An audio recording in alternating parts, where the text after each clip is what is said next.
Halo, selamat pagi semuanya. Selamat eh, hari Sabtu. Bertemu lagi dengan kami di Transformi. Tadi aku udah lihat ya, ada beberapa partisipan Transformi nih di sini. Udah ada Mbak Widya, udah ada Mas Singgi, Mas Satrio, ada juga Mbak Feni, gitu ya.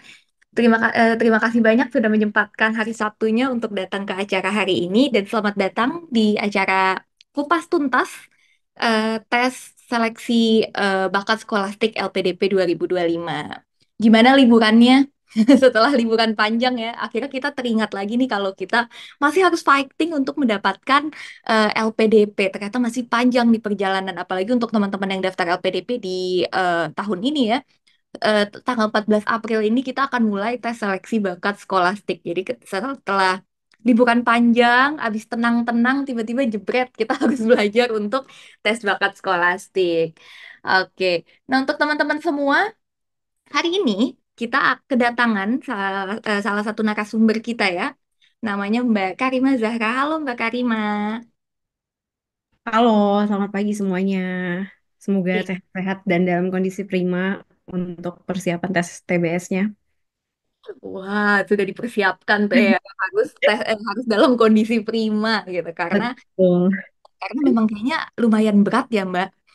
Em, Menguras energi aja sih, karena mikir gitu. Iya. Sebenarnya kalau tesnya kan kayak diem kan gitu sebenarnya, tapi mikirnya itu sih dan sebenarnya menguras energinya tuh lebih ke arah kontrol tegangnya itu loh, kontrol Oke, emosinya. Hmm, oke. Kontrol tegangnya juga karena kan kalau udah tegang nih berbahaya ya, kita bisa jadi jadi panik sendiri akhirnya ngeblank ya. ya betul betul Oh. banget. Belum-belum ada beberapa orang yang kalau tegang tuh jadinya sakit, Mbak. Kan malah lebih bahaya gitu.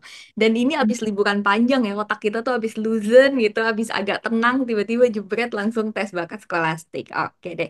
Nah, untuk teman-teman semua di sini, tadi aku udah trigger poll ya, aku udah buka polling gitu ya. Terus dari hasil pollingnya nih, aku mau cek dulu. Jadi aku tanya tadi di polling nih, sudah berapa persen sih persiapan kamu untuk seleksi bakat skolastik LPDP ini? Nah, unfortunately 44% ini bilang belum sama sekali nih, gitu. Nah, terus ada di 22% ada yang udah 25% prepare. Terus 11% participants kita bilang sudah 50%, 11%-nya lagi bilang sudah 75%, bahkan ada yang sudah 100%. Wow, oke. Nah, untuk hari ini karena kita kupas tuntas seleksi bakat skolastik, jadi bukan hanya tahu ya kayak dokumen apa sih yang harus di-prepare di seleksi bakat skolastik gitu, tapi akan ada beberapa strategi-strategi menjawabnya juga ya, Mbak, dan persiapan-persiapan secara mentalnya juga nih untuk seleksi bakat skolastik LPDP 2025. Oke, apakah Mbak Karima sudah siap nih menyampaikan informasi-informasi pentingnya kepada teman-teman kita hari ini? Ya, ya, udah siap. Let's go. Oke, let's go. Here we go. Mungkin tanpa berlama-lama, the floor is yours, Mbak Karima. Silahkan. Iya, baik. Terima kasih, Gia. Sebelumnya, selamat pagi kepada teman-teman yang hari ini sudah join. Terima kasih banyak. Mudah-mudahan join hari ini jadi salah satu langkah yang smart juga untuk bisa jawab soal-soal TBS nih nantinya gitu. Terutama mungkin buat teman-teman yang ngerasa belum siap gitu, butuh informasi lebih tentang TBS-nya. Mudah-mudahan ini bisa ngasih banyak insight untuk teman-teman semua. Tadi seperti yang kata Gia, kalau misalnya ada pertanyaan boleh di drop di chat aja langsung. Nanti kalau misalnya memang sudah Q&A session, aku akan jawab. Next, ya. Jadi ini sedikit background tentang aku. Uh, Major aku sebenarnya di Agribusiness, Agricultural Business Operation dari Universitas Pajajaran. Working experience aku previously lumayan banyak nih range-nya, mulai dari supply chain, sempat jadi consultant juga di salah satu consulting firm untuk international development, dan sekarang ada di international development juga di Syscontact untuk business development gitu. Jadi untuk dari sisi pengalaman memang lumayan uh, membantu aku lah setidaknya ketika aku uh, ikutan LPDP dan jawab soal-soal TBS nih gitu. Next lagi. Oke, Ini sebenarnya reminder lagi nih untuk teman-teman gitu karena timeline LPDP itu kan tiap tahun tuh berbeda-beda ya gitu. Eh, tahun ini jujurly kalau misalnya dibandingin sama yang tahun lalu itu kayak sedikit mundur sekitar 1 minggu kalau misalnya aku perhatiin gitu. Karena kalau misalnya tahun lalu itu sebenarnya closingnya lebih cepat dibandingin tahun yang sekarang gitu. Dan yang sekarang ini lebih mundur. Dan sebenarnya jadi challenge juga sih, terutama untuk teman-teman yang misalnya intake-nya Juli atau Agustus gitu. Tapi mudah-mudahan ini juga udah dengan banyak pertimbangan LPDP juga sih harusnya gitu. Ketika mundur walaupun cuma 1 minggu.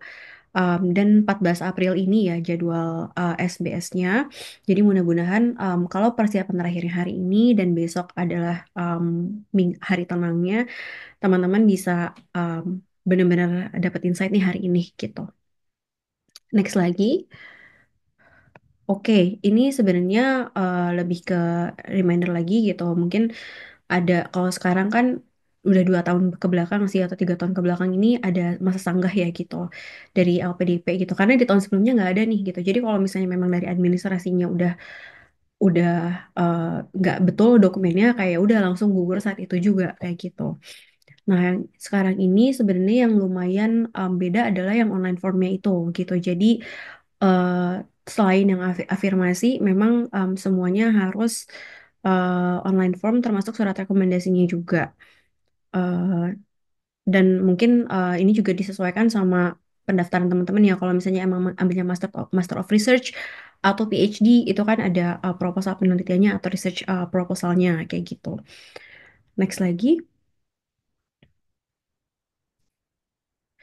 Ini kalau kapan dokumen pendaftaran standar aja sebenarnya juga ada sangat lengkap di panduan buku LPDP yang di online dan itu juga beda-beda nih tiap tiap jurusan. Jadi pastikan bukan tiap jurusan sih tiap program. Jadi pastikan kalau misalnya daftarnya PTUD nih misalnya gitu, itu kan berarti nggak perlu SBS. Nah itu kan bukletnya juga akan beda sendiri sama yang reguler. Atau misalnya daftarnya reguler tapi yang kerjasama, nah itu akan beda sama yang PTUD gitu. Jadi pastiin teman-teman download si bukletnya itu karena itu yang paling eh, ini ya, yang paling detail lah gitu untuk persyaratan dan segala macamnya. Pastiin juga nih terutama teman-teman yang lulusan overseas untuk dokumen penyetaraannya gitu. Kalau misalnya memang beda gitu, maksudnya konverternya.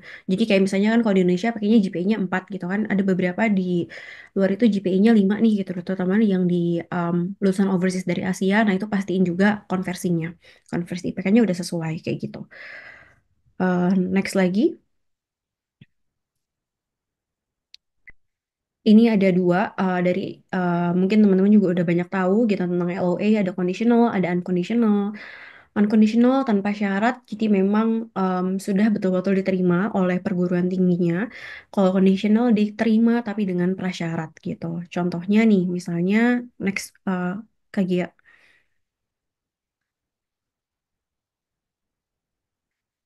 Ini contohnya kan kalau LOA yang unconditional itu udah benar-benar memuat, oke nanti intake-nya kapan, program studinya apa, dan itu sudah memuat informasi keseluruhan yang dibutuhkan oleh program studi sesuai ketentuan LPDP gitu. Dan kalau misalnya nih yang LPDP sendiri, kalau misalnya yang John Degree itu juga kayak harus mencantumkan gitu, melampirkan LOI dari perguruan tinggi dalam negeri dan luar negerinya, dan pernyataan double degree-nya itu sendiri gitu. Next lagi. Nah, ini yang conditional biasanya berarti ada beberapa dokumen yang kurang. Contoh misalnya nih IELTS gitu. Terutama ada beberapa kampus yang misalnya IELTS-nya harus aktif sampai di masa intake-nya gitu. Jadi kalau misalnya nih daftarnya sekarang, tapi misalnya IELTS-nya expired-nya bulan November, terus intake-nya ternyata bulan Juli tahun depan. Nah, itu ada beberapa kampus yang dia tuh pengennya IELTS-nya aktif sampai tahun depan. Jadi tetap harus tes IELTS lagi dan disertakan lagi kepada kampusnya untuk bisa dikeluarin LOA unconditional gitu. Terus yang kedua ini mungkin lebih ke arah Master of Research atau PhD yang belum menyerahkan tema riset atau penelitian. Yang nomor tiga, nah ini nih kalau misalnya persyaratan perguruan tinggi contohnya ijazah dan transkrip nilainya ini kayak belum sesuai gitu. Terutama mungkin teman-teman yang overseas itu kan ada yang 3 tahun terus ambil honor. Nah itu misalnya honornya belum disertain gitu. Nah itu juga biasanya masuk ke conditional gitu. Dan yang terakhir yang pernyataan sponsorship karena misalnya ada beberapa kampus yang dia oke harus ngasih statement bank dulu atau misalnya ngasih LOG gitu kalau misalnya di case-nya yang sponsorship atau misalnya waiting for LPDP result gitu. Nah, itu juga kayak harus ada letternya biasanya gitu yang kita bikin sendiri. Next lagi. Nah, ini pembaruan kebijakan LPDP nih. What's different between yang 2024 sama yang 2025 gitu. Yang pertama, surat pernyataan gitu. Surat pernyataan ini boleh ditandatangani oleh kepala adat, kepala desa, atau lembaga adat resmi gitu. Terutama ini pastinya bisa mengakomodir teman-teman yang afirmasi gitu. Yang kedua, kalau dokumen tidak sesuai langsung didiskualifikasi. Kalau dipalsukan akun diblokir permanen gitu. Kalau misalnya nih contohnya TOEFL-nya ternyata tidak sesuai dengan standarnya ITS atau misalnya bukan dari ITS yang keluarin gitu. Nah, itu kayak langsung gugur gitu. Atau misalnya palsu, dimodif apa segala macam, nah itu juga langsung akunnya diblokir permanen dan nggak bisa daftar lagi gitu. Masa sanggah itu klarifikasi gitu. Jadi hanya untuk klarifikasi bukan mengganti atau melengkapi dokumen gitu. Jadi kalau misalnya nih dokumennya ternyata dipalsukan ya cuma bisa klarifikasi aja gitu, bukan diganti sama yang baru. Atau misalnya waktu pas ngajuin pendaftaran itu pakai sertifikat yang masih unofficial terus habis itu diganti unofficial, nah itu nggak bisa gitu. Nah, kalau misalnya yang jalur disabilitas bisa dialihkan, ini yang nomor 4.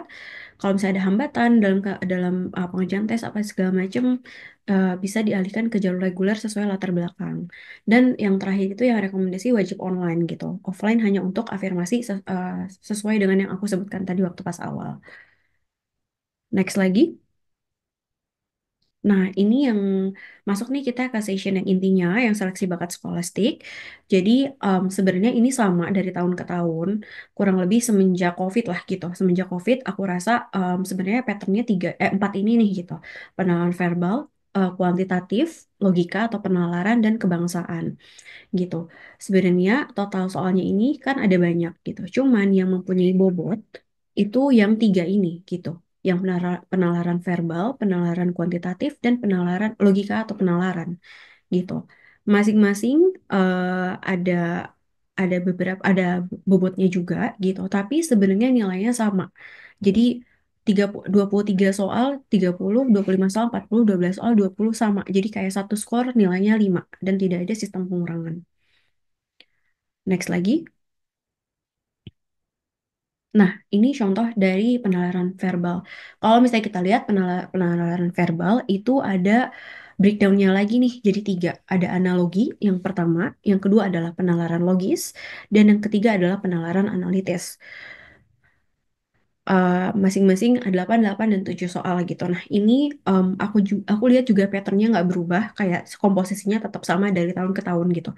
Nggak, nggak ada, maksudnya kayak sejauh research aku kayak nggak ada misalnya penalaran analitis jadinya 10 soal, analogi cuman 7 soal gitu itu kayak belum pernah sih kayak tetap bobotnya itu segini gitu. Next lagi. Nah, ini adalah breakdown dari sebenarnya analogi, logis, dan analitis itu apa sih gitu. Jadi untuk analogi itu mencari hubungan dan padanan kata. Sinonim, antonim, kelompok, pola hubungan antara ruas kanan dan ruas kiri gitu. Yang dimana analogi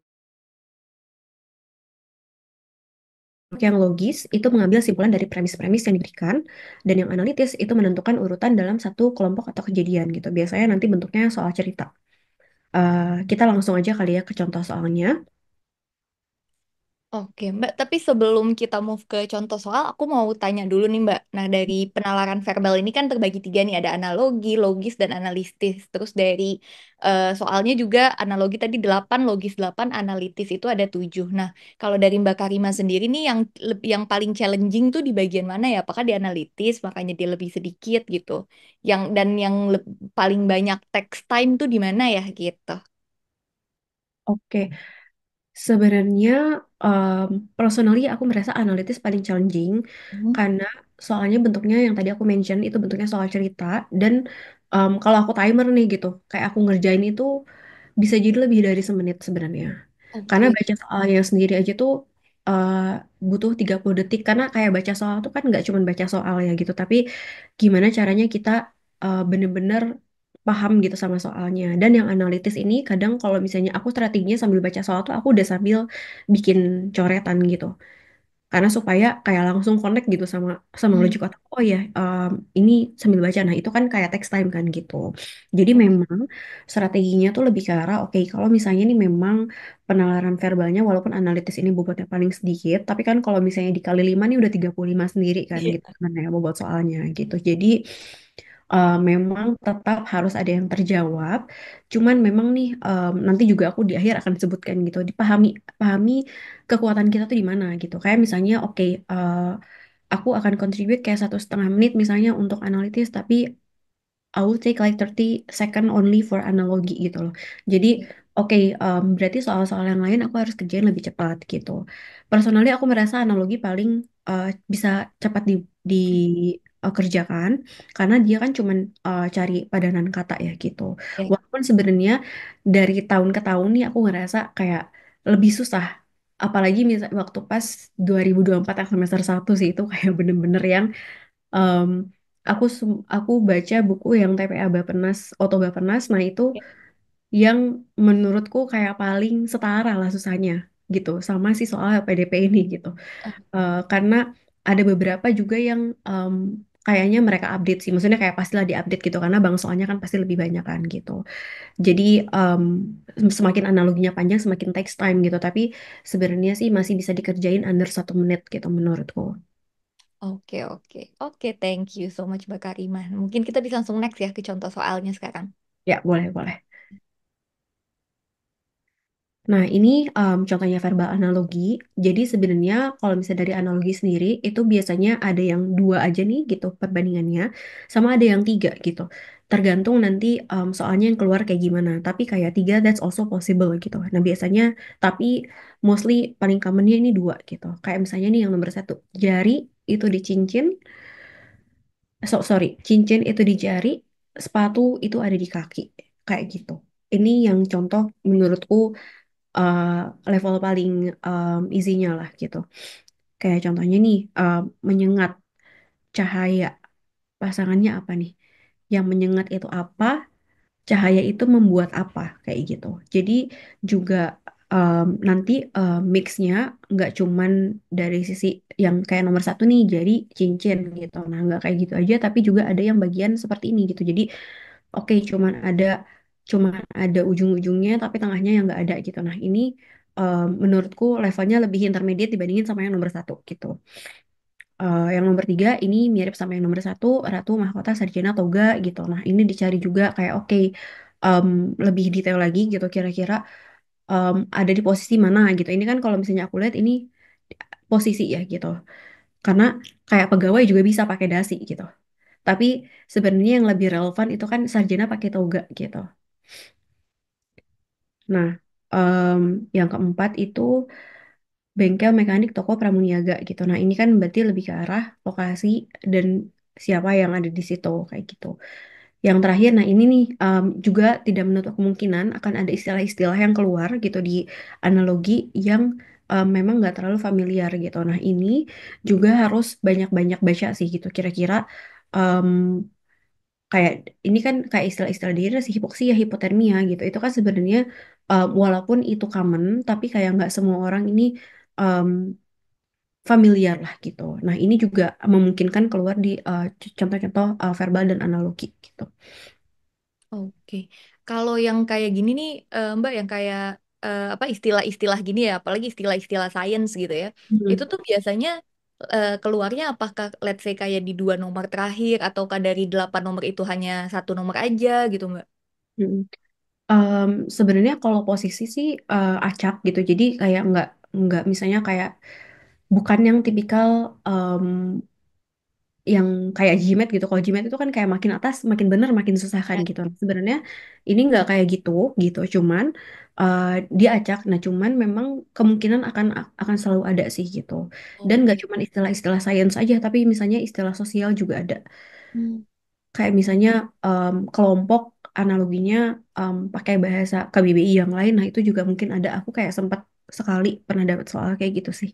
Oke. Oke, oke. Yang lihat Wah, di TPA Bappenas juga, di yang Auto Bappenas. tricky juga ya. Hmm. Even yang Ya, gak pun tricky loh yang kayak gini.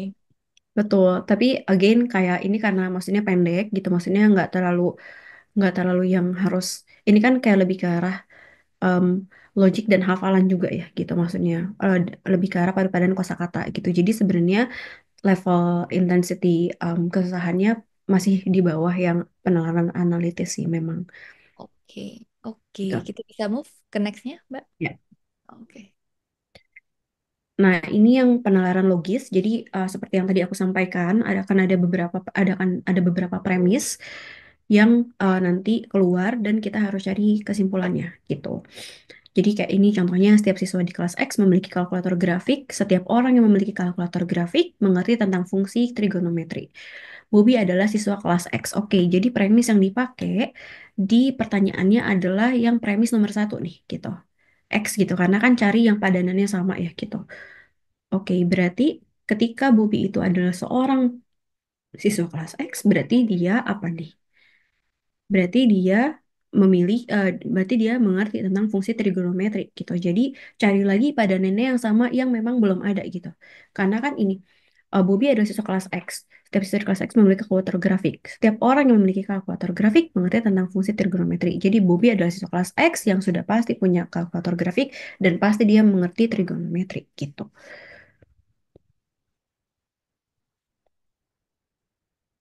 Eh, Next lagi boleh? boleh. Mm.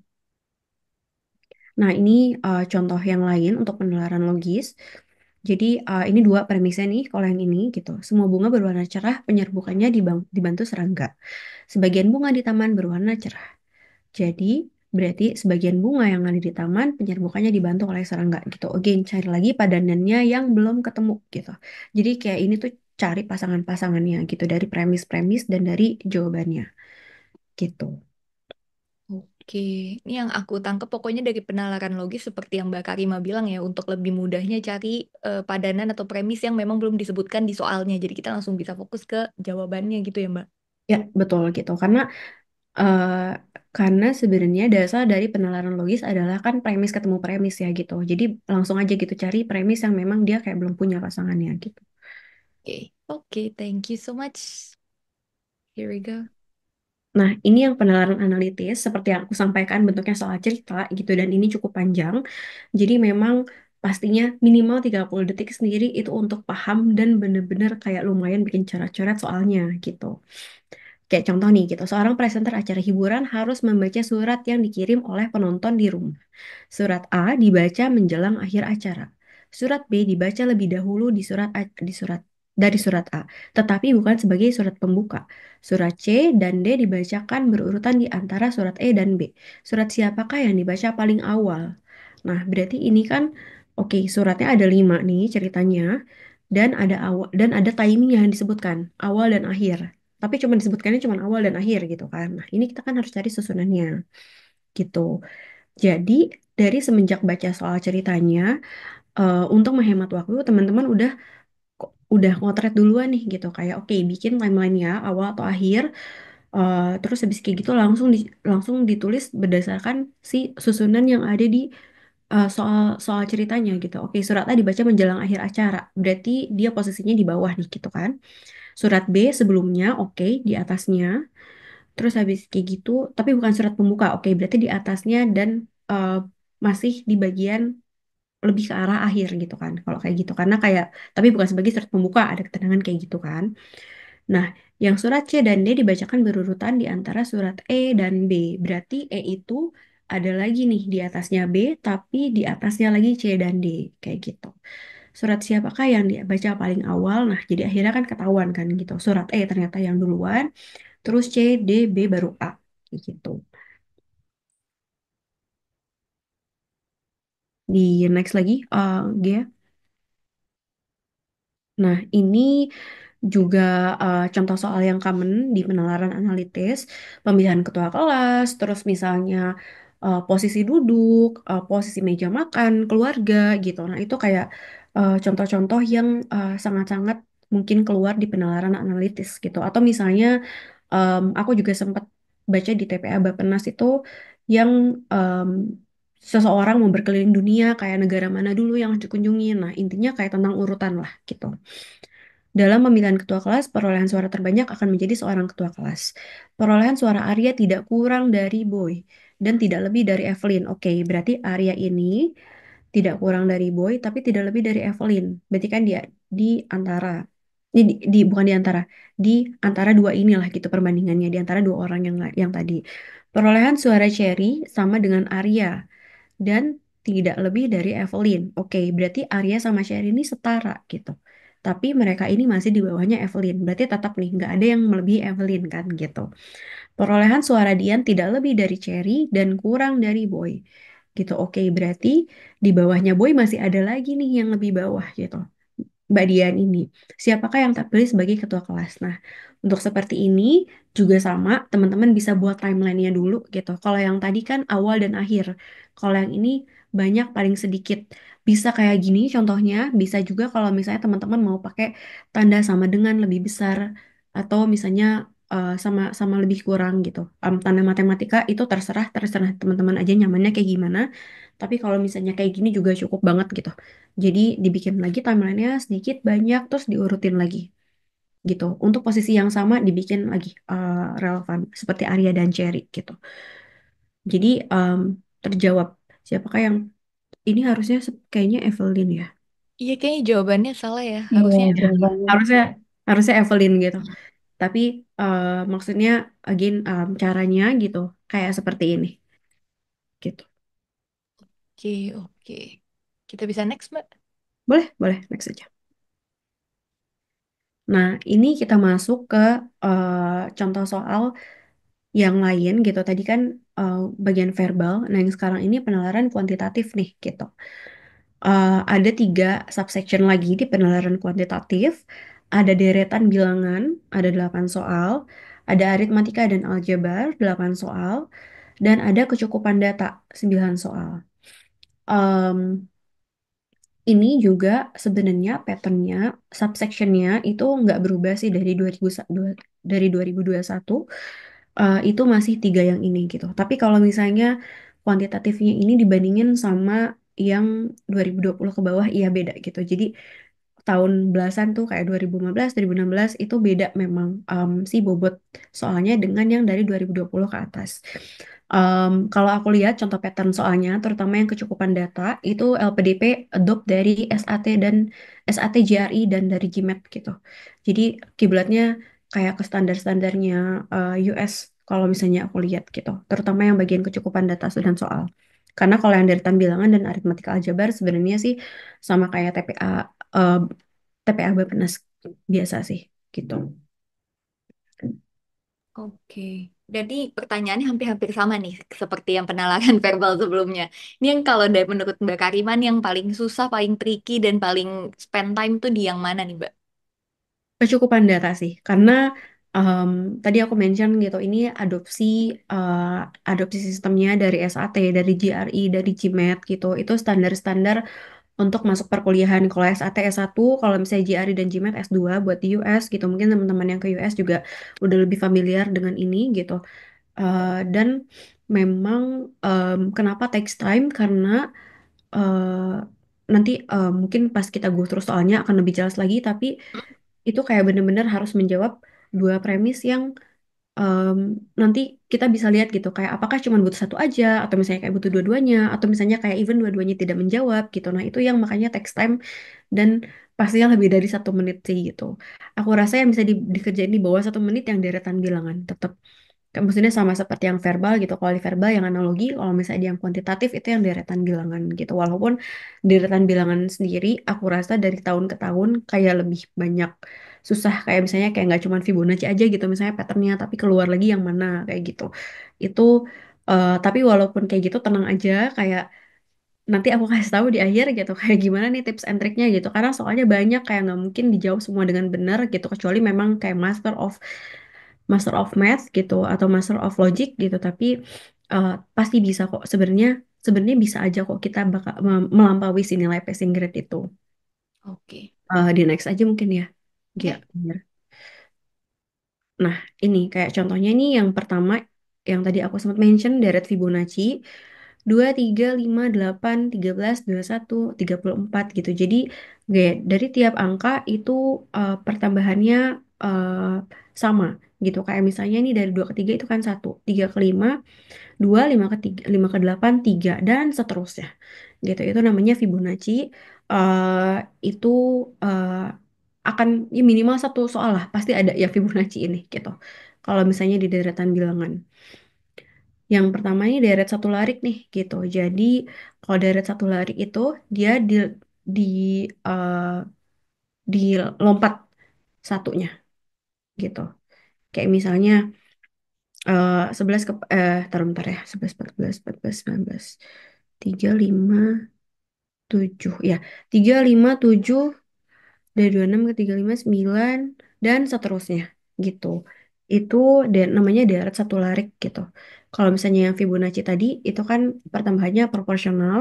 Kalau misalnya deret satu larik itu juga sebenarnya sama, tapi dia kayak lebih panjang lagi range-nya gitu. Next lagi, mungkin ada contoh yang lainnya. Nah, ini yang deret dua larik nih gitu. Contohnya dari 7 ke 14 itu kan ditambah 7.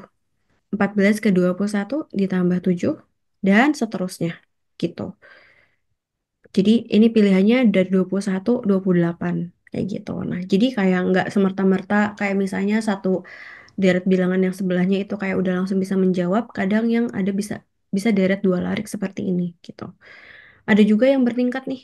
Kayak contohnya ini yang menurutku juga challenging sih. Kalau misalnya keluar pecahan, desimal gitu. Nah, ini teman-teman juga bisa pahami sendiri kira-kira kayak strength kita ini di mana nih gitu. Apakah kayak kita ini lebih familiar dengan bentuknya pecahan aja atau misalnya bentuknya desimal gitu. Nah, feel free untuk kayak misalnya ngerubah-rubah nih. Kayak misalnya 1,5 itu kan 0,5 ya gitu. Sekiranya memang itu lebih gampang, itu juga bisa digunakan untuk mempermudah gitu. Kayak contohnya ini 1/2, 2/8, 3/26 gitu, 4/80 dan seterusnya. Ini jadi kayak cari lagi nih gitu. Kira-kira jawabannya apa? Ini soalnya deretnya deret bertingkat gitu.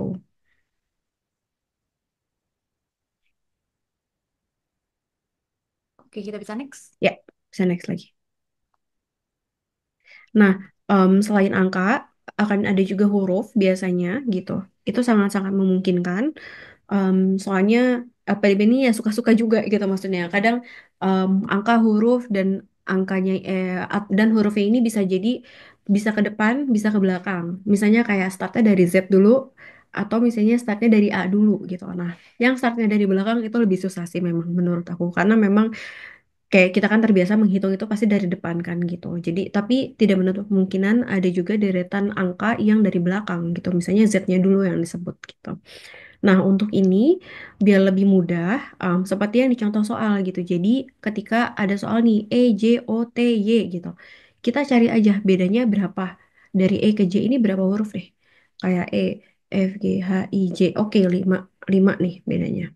Dari J ke O terus dan segala macam. Oke, misalnya patternnya 5 terus, berarti nanti dari Y itu bakal balik lagi ke awal dong pastinya kan gitu.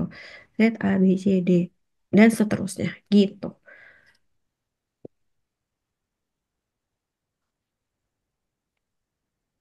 Nah, ini masuk ke yang aritmatika. Jadi kalau misalnya aritmatika ini biasanya contoh soal, maksudnya soal cerita gitu, di mana biasanya rumus-rumus standar yang ada dan dipakai itu rumus-rumus kecepatan, terus perbedaan waktu, pokoknya any kind of perjalanan itu kayak mungkin muncul di sini gitu.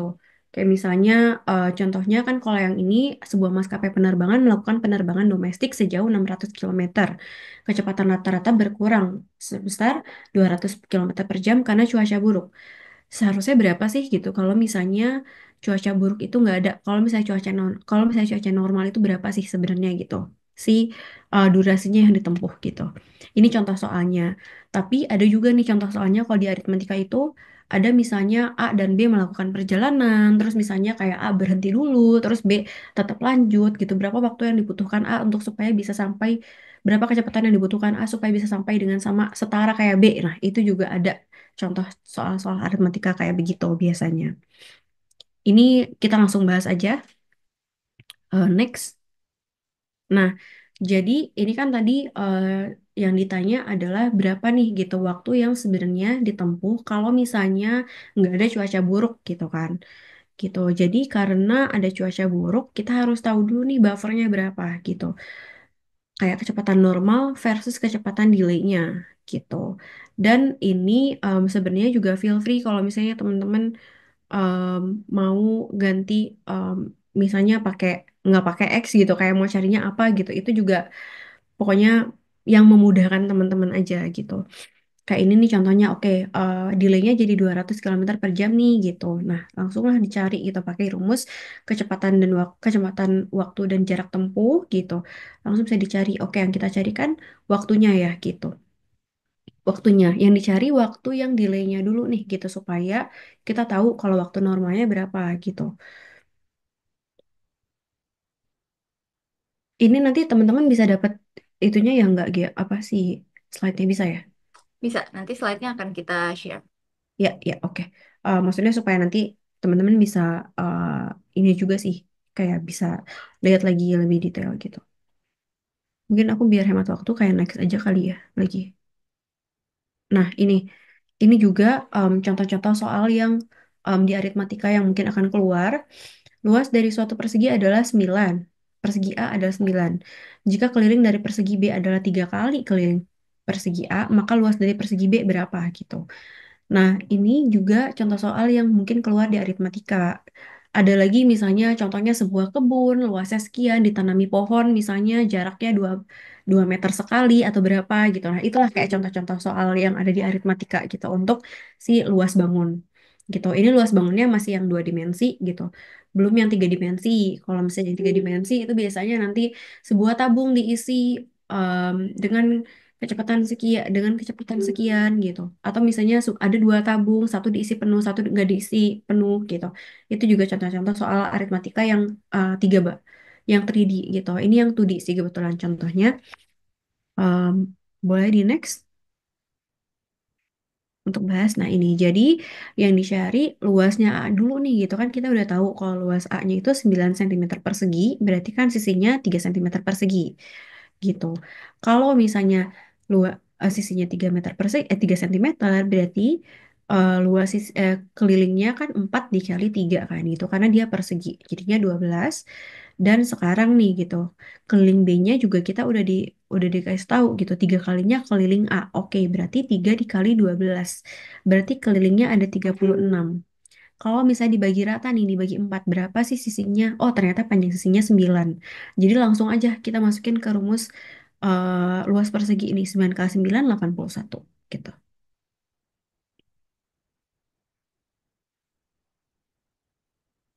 Nah, ini contoh yang aljabar. Jadi ada 2 contoh. Biasanya em, cari persamaan antara X dan Y. Gitu. Atau misalnya kayak cari hubungan antara salah satu perbandingan misalnya atau yang contoh soal nomor 2 nih gitu. Jika M adalah sembarang bilangan bulat positif yang dan diketahui persamaannya sekian, nilai maksimum yang mungkin dari X plus Y plus Z adalah berapa kayak gitu. Ini juga yang nomor 2 lebih complicated sih gitu. Karena kalau misalnya yang nomor 1 ini biasanya kita bisa pakai nilai sembarang masukin apakah kira-kira mereka punya hubungan tertentu atau enggak gitu between X dan Y. Tapi kalau misalnya yang nomor 2 ini biasanya kita bisa pakai substitusi atau eliminasi gitu. Yang contoh soal nomor 2. Mungkin next aja langsung ke pembahasannya supaya bisa aku breakdown. Nah, ini contohnya nih gitu. Kalau misalnya kita mau cari tahu yang jawaban soal nomor 1 itu bisa pakai nilai sembarang gitu. Misalnya yang sekarang ini X plus 2 X min 2 sama dengan 0 gitu. Pakai persamaan aljabar. X itu jadinya kan bisa antara 2 atau bisa antara minus 2 gitu. Y juga berarti sama gitu. Kayak bisa 2 atau bisa 2. Kan sorry, contohnya.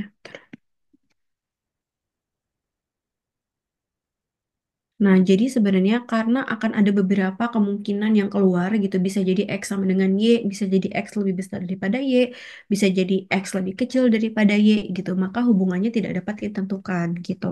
Karena contoh soalnya, contoh jawabannya tadi adalah menemukannya yang exact gitu. Jadi kalau misalnya memang nilainya absolut nih gitu yang dicarinya, oh berarti tidak dapat ditentukan. Tapi kalau misalnya memang nilainya nggak absolut, itu kayak bisa gitu. Kayak misalnya mungkin ada contoh pilihan yang X bisa jadi sama dengan atau lebih besar gitu. Nah itu kan kayak nggak absolut gitu. Tapi kalau tadi contohnya dia lumayan absolut gitu. Antara sama dengan, lebih kecil atau lebih besar gitu. Yang soal nomor dua. Nah ini nih yang tadi aku bilang kayak bisa antara pakai substitusi atau eliminasi gitu. Jadi bisa cari dulu salah satunya nih gitu. M-nya kan tadi nilai sembarang ya gitu. Jadi bisa dimasukin dulu persamaannya tadi di contoh soalnya sambil aku buka bentar ya. 2X plus M sama dengan Y. M plus Y sama dengan X. X plus Y sama dengan Z. Nah, yang sama itu bisa kita cari dulu nih. Kayak contohnya yang 2X plus M sama dengan Y dan M plus Y sama dengan X. Yang samanya dulu gitu, karena sama-sama punya M, dan itu bisa dicari dulu gitu. Jadi sebenarnya mirip-mirip sama yang penalaran analitis nih, kayak premis gitu sebenarnya. Cari dulu yang samanya supaya kita bisa cari tahu yang bedanya ini mana yang belum ketemu. Kayak gitu. Kayak contohnya di sini, jadinya kan kita bisa langsung ke bawah 2x plus 2m, karena m-nya kan gabung. Terus em, sama dengan y, sama dengan y plus min 5m, sama dengan z gitu. Ini memang nggak bisa dibaca cuman sekali sih untuk contoh-contoh soal yang kayak nomor 2 terutama gitu. Emang harus dibaca lagi, tapi bukan berarti nggak bisa dikerjain sih gitu. Cuman kalau misalnya memang mentok, tenang aja, kayak masih banyak yang bisa dikerjain. Nanti aku kasih tahu tips and triknya gitu. Yang ketiga nih, yang kecukupan data. Ini yang again menurut aku paling menarik daripada LPDP gitu, karena em, mengadopsi SAT, GRE, dan GMAT itu kayak udah one step ahead untuk standar matematika menurutku gitu.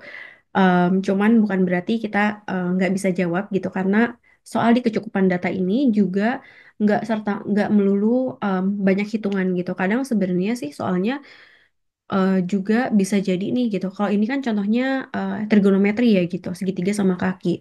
Tapi bisa nih contohnya kayak misalnya umur ibu 4 kalinya umur anak gitu. Ketika umur anaknya diketahui, misalnya nomor satu umur anak 10 tahun gitu. Nomor dua umur ibu plus anak sekian gitu. Nah itu juga ada kok yang simpel-simpel kayak gitu sebenarnya di kecukupan data gitu. Jadi nggak semuanya soalnya itu melulu trigonometri atau misalnya aljabar gitu di kecukupan data enggak. Nah, ini untuk menjawab tipe soal seperti ini, itu biasanya yang ditanya adalah apakah cukup nih data yang nomor satu dan nomor dua untuk menjawab pertanyaan apakah segitiga PQR merupakan segitiga sama kaki. Itu aja sebenarnya sih contoh soalnya. Cuman yang bikin takes time-nya adalah harus cari dulu nih satu-satu. Apakah misalnya nomor satu itu cukup untuk menjawab dan nomor dua tidak cukup? Atau misalnya kebalikannya, nomor dua cukup, tapi nomor satu tidak bisa. Atau misalnya, dua pertanyaan harus sama-sama, harus cukup, tapi kalau satu nggak cukup gitu. Jadi harus pakai dua-duanya nih supaya bisa ketemu.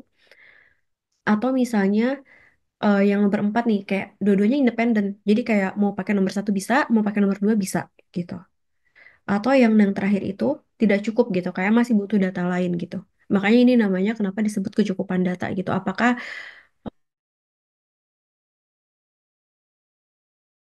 kalau misalnya di contoh soalnya yang di US kayak di GMAT gitu, kenapa mereka pakai ini adalah karena memang actualnya nih kalau misalnya teman-teman yang mengambil sekolah bisnis MBA gitu misalnya gitu, itu kan ada banyak perhitungan ya gitu. Apakah data ini tuh data-data pendukungnya cukup atau enggak? Nah gitu sebenarnya itu buat latihan itu gitu. Di next aja ya biar bisa langsung. Nah ini jadi cara jawab soalnya adalah dicari dulu nih gitu satu-satu dari pertanyaan nomor satu dulu. Oke, yang di pertanyaan nomor satu. Clue-nya adalah sudut PQR sama dengan 80. Tapi kan tapi kan sebenarnya tidak cukup ya gitu, karena Oke, kita cuma tahu Q-nya aja dong kalau misalnya kayak gitu. Kita nggak bisa jawab nih apakah P dan R-nya itu berapa sudutnya, apakah kayak 80 juga gitu. Karena tidak ada keterangannya gitu. Jadi otomatis sebenarnya yang nomor satu ini nggak cukup gitu untuk menjawab.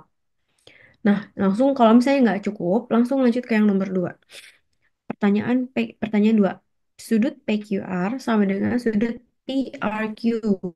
Berarti kan kalau kayak gitu, oke, Q ini sama kayak R kan gitu.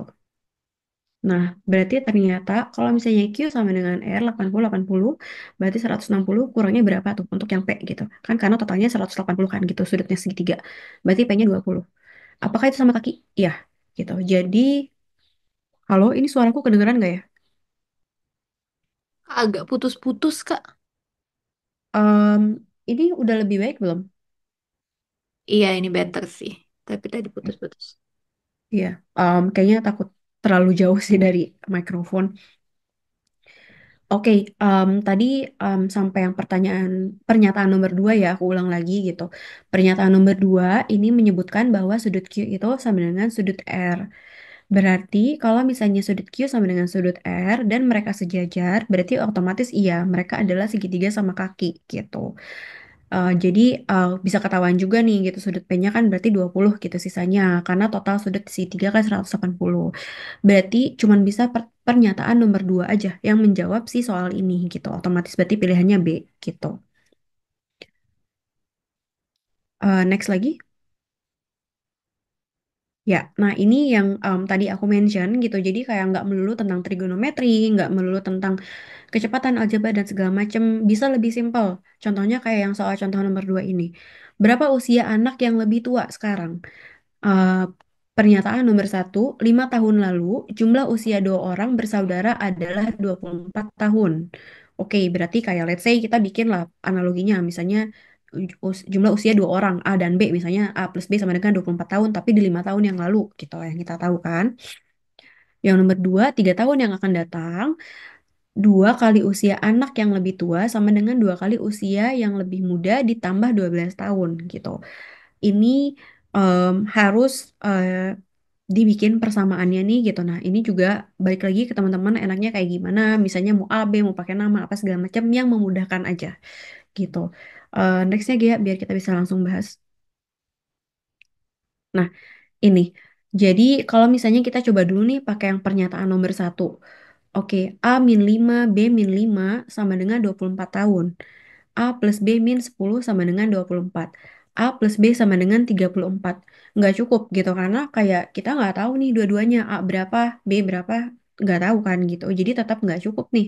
Jadi pernyataan nomor satu itu nggak cukup untuk menjawab gitu.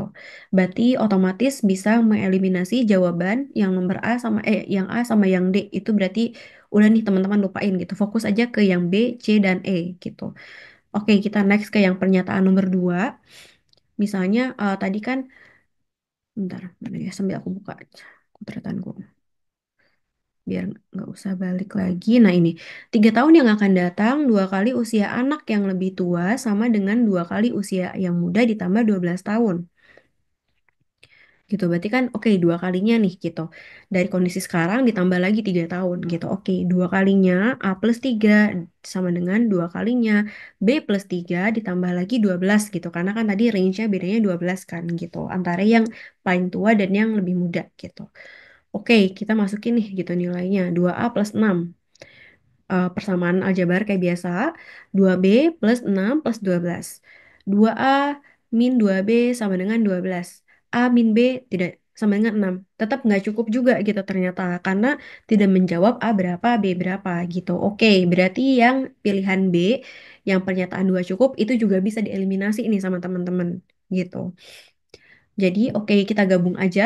A plus B sama dengan 34, A min B sama dengan 6. Karena kita udah tahu kan ya gitu. Maksudnya kita udah bikin nih dua persamaannya dari dua pernyataan. Jadi kita bisa langsung eliminasi B-nya gitu. Ternyata 2A sama dengan 40 tahun. Berarti A sama dengan 20 dan B-nya 14 tahun gitu. Karena oh ternyata cukup data untuk menghitung itu dua-duanya harus digabung. Berarti pilihannya yang C gitu. Nah, ini tips and tricks dari aku. Sebenarnya TBS menurutku tuh kayak trivia. Memang nggak didesain untuk dikerjain semuanya dengan dipahami betul gitu. Karena limited time, limited resources juga gitu. Kayak nggak semuanya mungkin teman-teman bisa menghitung dengan tenang gitu. Terutama mungkin bagian-bagian yang sangat-sangat math dan logik kayak aljabar atau misalnya kayak tadi persamaan aritmatika dan segala macam gitu. Jadi bener-bener trivia aja gitu. Kayak pilih pilih soalnya yang bener-bener memang sangat-sangat mudah sangat-sangat bisa dipahami oleh teman-teman. Minimal banget 50%. Ini kalau misalnya aku mau lihat nih trennya gitu. Tren track, track record TBS 3 tahun ke belakang gitu. Passing grade-nya tiap tahun tuh berubah-ubah gitu. Kayak misalnya 2021 itu 180 nih. Oh berarti kalau 180 kan minimal 70% benar gitu. Nggak bisa 50%. Tapi di tahun-tahun selanjutnya, karena soalnya juga kayak makin susah, akhirnya TBS ini juga adjusting gitu. Sama si average average orang-orang yang jawabnya itu berapa gitu. Maksudnya average aplikan itu berapa, dia biasanya adjusting gitu. Jadi kayak nggak mesti passing grade itu 100, 150 itu juga nggak mesti gitu. Karena di tahun 2024 yang semester 1 itu passing grade-nya 125 justru. Karena soalnya susah mungkin ya. Jadi kayak average-nya tuh jadinya dia turun lagi gitu. Nah, itu makanya kenapa aku jawabnya oke, average minimal 50% sudah benar gitu dan tidak harus rata yang tadi aku mention gitu kayak sebenarnya bobotnya sama-sama 5 jadi get to know yourself dan tahu di mana strengthnya gitu. Oke, kalau misalnya kayak aku tuh nggak math banget lah gitu tapi aku bisa bisa optimize untuk bagian verbal gitu. Oh ya udah dan go ahead gitu di verbal gitu. Verbal uh, tadi ada berapa soalnya bentar aku sampai lu. Hmm.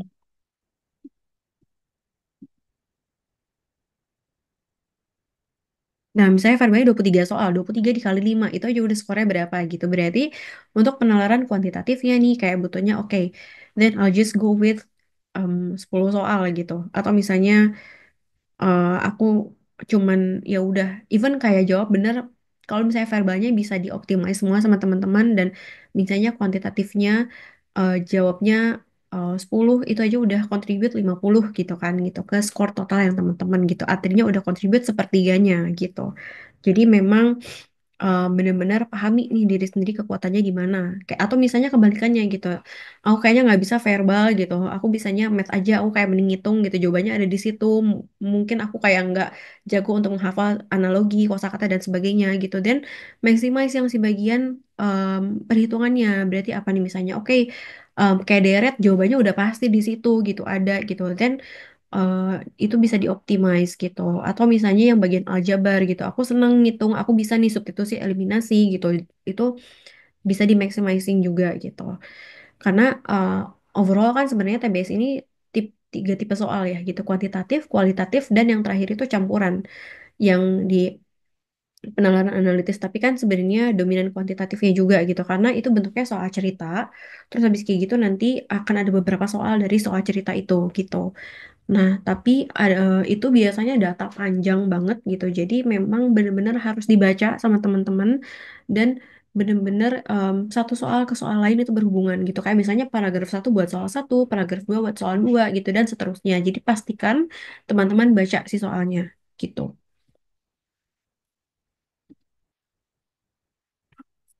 Ya, ini juga penting.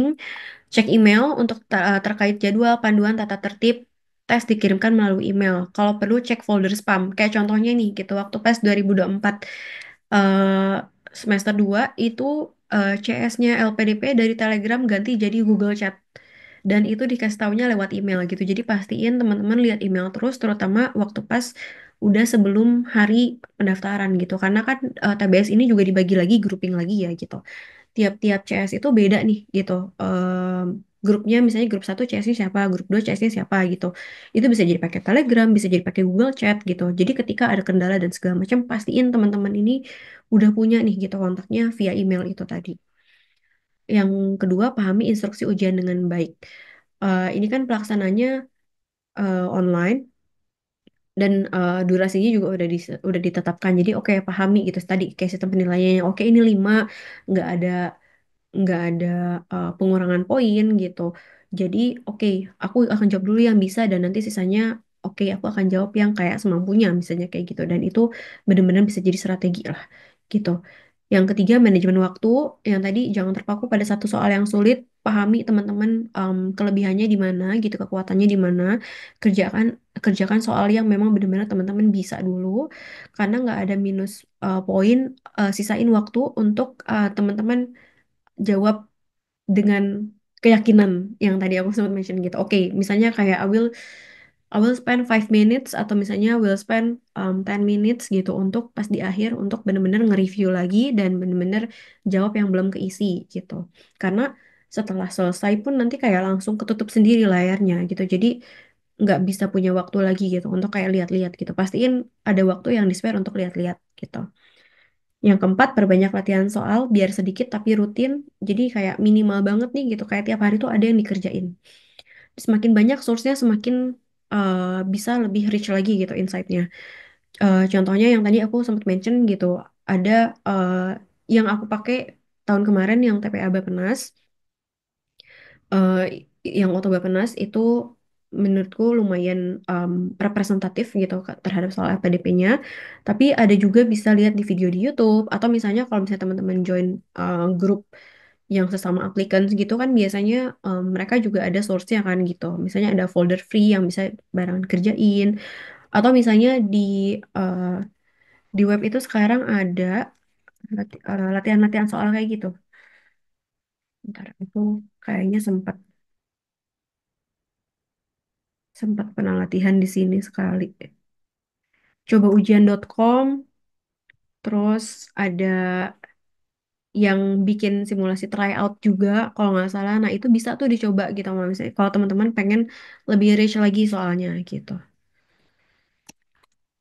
Simulasi tes. Ya, bener. Yang contoh soal. Yang terakhir, tenang, fokus, mulai dengan doa. Jangan lupa minta doa restu keluarga gitu. Kalau misalnya dan terakhir sih mungkin kayak nggak dimention di sini tidur. Karena tidur cukup mempengaruhi fungsi kognitif kita gitu. Jadi pastiin sebelum minimal seminggu lah sebelum LPDP tes SBS itu tidurnya cukup gitu. Karena supaya kognitifnya nggak terganggu nih kita gitu. Itu ngaruh banget juga sih gitu. Dan pastiin ada hari yang emang break gitu sebelum hari tesnya karena supaya tubuh kita juga dikasih istirahat. Oke, aku baru share nih Kak. Linknya itu bener ya, www.cobaujian.com tadi aku lihat ya. Ya, sebenarnya masih banyak lagi yang kayak gini. Nanti mungkin kalau misalnya ada lagi, aku sambil cari, aku share. Mungkin ada teman-teman yang mau nanya, biar sambil aku cari juga. Oke. Tapi sebelumnya nih aku mau nanya juga nih Kak, yang di bagian perbanyak latihan soal gitu kan kalau orang-orang nih dengan kita semua nih teman-teman semua gitu ya, dengan latar belakang berbeda-beda, pekerjaan berbeda-beda, kadang nih susah kan gitu nyari waktunya. Nah kalau dari Kak Karima sendiri ada tips and tricksnya sendiri nggak sih untuk apa rancang gitu kayak misalkan targetnya, oh sehari ini minimal harus sediain waktu 1 jam untuk ngerjain soal apa gitu. Itu kalau dari Kak Karima sendiri sebelumnya ada nggak sih Kak target-target kayak gitu? Biar teman-teman bisa juga align nih dengan aktivitasnya, schedule-nya gitu, terus ikut cara Kakak Rima. Iya, em, ada. Soalnya sebenarnya emang menurutku semua punya prioritasnya masing-masing gitu. Jadi kalau misalnya memang teman-teman serius, pasti teman-teman itu akan menyempatkan si latihan TBS ini gitu. Walaupun sedikit, tapi progressing gitu. Kayak even jawab satu soal pun itu progressing kan gitu setiap hari. Em, Sebenarnya kalau misalnya akan lebih susah ketika misalnya teman-teman ini oke 9 to 5 kerjanya gitu atau 8 to 5 atau misalnya kayak even 8 to 7 gitu kayak banyak juga kan yang overtime gitu misalnya gitu. Tapi cari nih ini juga ajang untuk memahami diri sendiri prime time-nya di mana. Kayak misalnya oke kalau misalnya aku ternyata night owl gitu berarti kan em, aku akan selesaiin kerjaan sebelum jam 7 atau sebelum jam 8. Setelah itu aku mandi apa segala macam biar relax habis gitu ngerjain. Minimal banget kayak jawab semua variasi soalnya. Sebenarnya itu yang ideal gitu. Yang ideal adalah sebenarnya setiap hari itu latihan latihan soalnya. Maksudnya jadi sama rata gitu kayak verbal verbal dikerjain juga, kuantitatif dikerjain juga, penilaian analitis juga dikerjain juga gitu. Bukan penilaian analitis, kecukupan data juga dikerjain gitu. Itu sebenarnya yang ideal. Tapi kalau misalnya nih bisanya kayak oke, aku bisanya hari ini verbal aja. Berarti besok yang kuantitatifnya. Berarti besoknya lagi yang si kecukupan datanya gitu. Tapi ada range gantian gitu. Kayak contohnya minimal 5 soal lah gitu. Minimal 5 soal sehari dikerjain gitu. Dengan variasi yang berbeda dari sisi verbalnya. Misalnya udah mencakup analogi, udah mencakup juga penalaran analitis, udah mencakup yang premis tadi juga gitu. Jadi supaya lebih rich lagi gitu. Kalau misalnya di yang online yang tadi di-share sama Gia di grup, Hmm. di chat box, itu dia ada simulasinya. Jadi kayak justru mereka nih langsung oke mau jawab yang verbal dulu, jadi kayak langsung simulasi kayak tryout soal gitu. Nah itu juga sediain hari yang memang ada waktunya nih nggak kepotong, ada di dalam ruangan yang minim gangguan gitu. Minta tolong sama sama orang-orang terdekat kalau misalnya butuh nih kayak aku gitu, kayak "Oh, tolong jagain anak aku dong," kayak aku minta tolong sama suami aku gitu supaya bisa um, aku bisa fokus gitu. Nah, kalau perlu sampai kayak gitu gitu. That's why sebenarnya juga penting untuk ngasih tahu orang-orang terdekat gitu. Untuk oke kita lagi berjuang nih buat ini gitu supaya mereka nih bisa support gitu karena small support kayak gitu kan matters ya gitu. Um, atau misalnya kalau bukan night owl gitu kayak aku udah nggak bisa abis pulang kerja mumet gitu, then harus sacrifice untuk misalnya bangun abis jam 5 misalnya kalau teman-teman yang muslim kayak nggak tidur lagi nih misalnya gitu, kayak belajar lagi gitu karena misalnya prime time-nya ternyata di pagi hari, dan sebelum berangkat kerja gitu misalnya oke bisa ngerjain itu, atau misalnya oke rumahnya jauh, berangkat berangkat kerjanya misalnya jam 5 setengah 6 gitu, tapi sebelum masuk kantor kayak bisa minimal 5 soal dulu gitu, itu juga matters lah gitu menurutku, tetap disempetin aja. Oke, oke. Berarti emang harus nggak usah yang bener-bener gini ya Kak, kayak pokoknya nih harus abis pulang kerja nih 1 jam gitu, pokoknya dalam 1 hari 1 jam gitu, tapi sebisanya kita minimal-minimal 5 soal kayak gitu ya Kak. Ya, Ah, minimal-minimal 5 soal, dan yang tadi gitu eh, di weekend kalau misalnya memang sempat kan itu kan kayak lebih panjang waktunya gitu kalau misalnya memang nggak kerja, ada yang emang didesain untuk simulasi tryout gitu, bisa coba dari yang si web-web ini, atau misalnya kalau punya bukunya yang TPA Bapenas kayak gitu bisa ngerjain yang langsung straight 23 soal, straight 40 soal kayak gitu, untuk supaya ngitung juga nih gitu, kayak kita berusaha ngitung oke oh ternyata aku di timer misalnya oke average aku 1 soal segini, terus nanti kalau misalnya udah sering latihan kan jadi bisa naik juga kan gitu average waktu ngejawabnya gitu. oke, oke deh. Nah, mungkin sekarang kita bisa buka Q&A ya, Mbak Karima untuk teman-teman semua nih. Jadi kalau teman-teman masih ada pertanyaan seputar dengan si tes bakat skolastiknya, ini bisa langsung ditanyakan ke narasumber kami sekarang. Bisa langsung kayak sekarang mungkin ada pertanyaan dari teman-teman? Nanti bisa langsung di on mic-nya juga. Kak Dea mau tanya, Oh iya, silakan Bu Feni. ya, kalau untuk yang tes ini, ketika kita dapet itu antara luring dan daring itu pertimbangannya apa ya, Kak Karima ya? Atau memang sudah dari keputusan, oh yang batch ini semuanya daring, terus kemudian yang, atau memang dibagi ada kelompok yang daring atau ada kelompok yang luring begitu. Nah kemudian untuk Em, kalau misalnya yang luring itu seperti apa? Kalau daring, apakah kita harus membuka seperti kayak kita tes yang kemarin pretest itu ada 2 Zoom, ada apa namanya 2 kamera. Nah itu gambaran itu seperti apa ya? Kemudian apakah ada nanti ada panduan atau fasilitatornya? Kemudian atau memang kita full sendiri mandiri kalau misalnya kita daring seperti itu. Oke, terima kasih banyak Bu Feni. Silahkan Kak. Iya, oke, iya terima kasih Bu Feni untuk pertanyaannya. Jadi em, kalau pengalaman saya sih saya dapatnya kan luring ya Bu ya gitu, Mm-mm. karena memang lur yang saya daftar itu mengakomodasinya luring gitu, tapi memang ada beberapa, sorry, kok luring, daring maksudnya waktu pas yang saya tes itu. Tapi memang ada beberapa jalur, terutama mungkin yang afirmasi atau misalnya yang kerjasama gitu, yang kerjasama um, PNS, misalnya PNS di daerah 3T itu biasanya mereka offline sih memang gitu karena Hmm. lebih ke arah keterbatasan gitu. Jadi memang beda jalur biasanya beda skema gitu dan oh ini juga tadi belum saya mention gitu kayak beda jalur itu juga beda passing grade biasanya Bu Feni gitu. Jadi misalnya kalau misalnya jalur afirmasi, jalur targeted atau misalnya jalur yang kerjasama yang prioritas gitu sama yang reguler itu biasanya beda-beda juga nih um, passing grade-nya jalur CPNS itu juga beda gitu. Nah itu sebenarnya sih kalau passing grade nggak pernah ada yang formalitas kayak dikasih tahu berapa gitu karena balik lagi seperti yang tadi saya mention itu tergantung average-nya juga di tahun itu biasanya gitu. Yang berapa average score-nya dari teman-teman gitu dan berapa LPDP mau ngambilnya gitu. Karena kan LPDP sendiri itu tiap tahunnya sebenarnya bukan lebih ke arah kuota ya, tapi lebih ke arah budget kan gitu. Maksudnya bukan kuota kayak international scholarship yang oke 60 orang di satu negara gitu no matter how much the budget gitu nah tapi kan kalau LPDP itu kan budget kan gitu lihat trennya kayak misalnya oke lebih banyak daftarnya yang Asia apa segala macam dan mereka menyesuaikan sama itu juga gitu biasanya untuk ngambil average skornya sama average orang-orangnya gitu. Nah, jadi pertimbangan yang balik lagi kalau pertimbangan dan daring dan luring itu tergantung jurusannya. Dan kalau misalnya nih Bu Feni ke bagian yang daring itu biasanya eh, di portal aplikasinya ada buku panduannya Bu. Jadi nanti di-download dulu buku panduannya, dipastikan lagi kayak misalnya si laptopnya ini udah sesuai apa belum standarnya gitu. Biasanya nih kalau yang saya lihat sebenarnya dari buku panduan yang daring terutama itu sebenarnya lumayan mengakomodir em, perangkat-perangkat yang lumayan em, terdahulu sih gitu. Maksudnya kayak nggak mesti yang terbaru terus gitu. Tapi misalnya kayak Windows yang bit sekian gitu itu juga kayak masih bisa terakomodir gitu.